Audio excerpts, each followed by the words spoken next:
വൃശ്ചിക പുലരിയിൽ അയ്യപ്പനു മുന്നിൽ അന്നമുണ്ണാൻ ആരംഭം കുറിച്ചതും നിരവധി കുരുന്നുകളാണ്. മലകയറിയെത്തിയ ആ കുഞ്ഞു മണികണ്ഠന്മാരുടെയും കൊച്ചു മാളികപ്പുറങ്ങളുടെയും കളിച്ചിരികൾ സന്നിധാനമാകെ നിറഞ്ഞു. അയ്യപ്പന്മാർക്ക് ആനന്ദം പകർന്ന ആ കാഴ്ചയിലേക്ക്.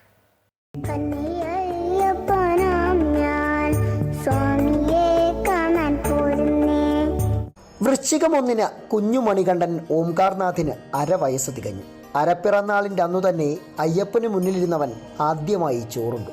അയ്യപ്പന് നീതിച്ച പായസം കഴിച്ചു. കൊല്ലം കടക്കലിൽ നിന്നാണ് ഓംകാർനാഥ സാക്ഷാൽ മണികണ്ഠനെ കാണാൻ എത്തിയത്. പമ്പ വരെ അമ്മയും കൂടെ എത്തി. അവിടുന്ന് അങ്ങോട്ട് അച്ഛൻ സുജിത്തിൻ്റെ നെഞ്ചോട് ചേർന്ന സന്നിധാനത്തേക്ക്. വഴക്കൊന്നുമില്ലാതെ കളിച്ചും ചിരിച്ചും അവൻ കന്നി കാനന യാത്ര ആസ്വദിച്ചു.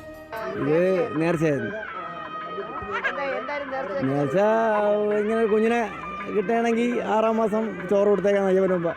ഇന്ന് 6 മാസം ആവുകയാണ്. ഇന്ന് 6 മാസം തുടങ്ങിയാണ്. വൃശ്ചികം 1 അങ്ങനെ ഇന്നലെ വന്ന് ഇന്നലെ 12 മണിയായപ്പോൾ പമ്പയിലെത്തി. അവിടെ നിന്ന് ഒരു 3:30 മണിയായപ്പോൾ ഇവിടെ എത്തി. ഇല്ല നമ്മൾ കുഞ്ഞുള്ളത് കൊണ്ട് ആ ഒരു ബുദ്ധിമുട്ട് വന്നില്ല. ഒപ്പമുണ്ണാൻ സമപ്രായക്കാരായ തൃശൂർ ചേലക്കര നെല്ലുവായിൽ നിന്നെത്തിയ ആരവ് കൃഷ്ണയും പത്തനംതിട്ടക്കാരി നിതാര പ്രദീപും ഒക്കെ ഉണ്ടായിരുന്നു. അച്ഛൻ്റെ മടിയിലിരുന്ന പ്രസാദം തൊട്ട പൂച്ചൂടി ഇലയിൽ വിളമ്പിയ പടച്ചോറിൽ ഉപ്പു തൊട്ട ആദ്യം ഒന്ന് നുണഞ്ഞു. അത് കഴിഞ്ഞുള്ള പായസമധുരം ആവോളം ആസ്വദിച്ചു. എന്നും നിറച്ചുണ്ണാൻ അയ്യപ്പൻ അനുഗ്രഹിക്കണേ എന്ന പ്രാർത്ഥനയോടെ കൂടെ എത്തിയവരും അവരെ അന്നമുട്ടി.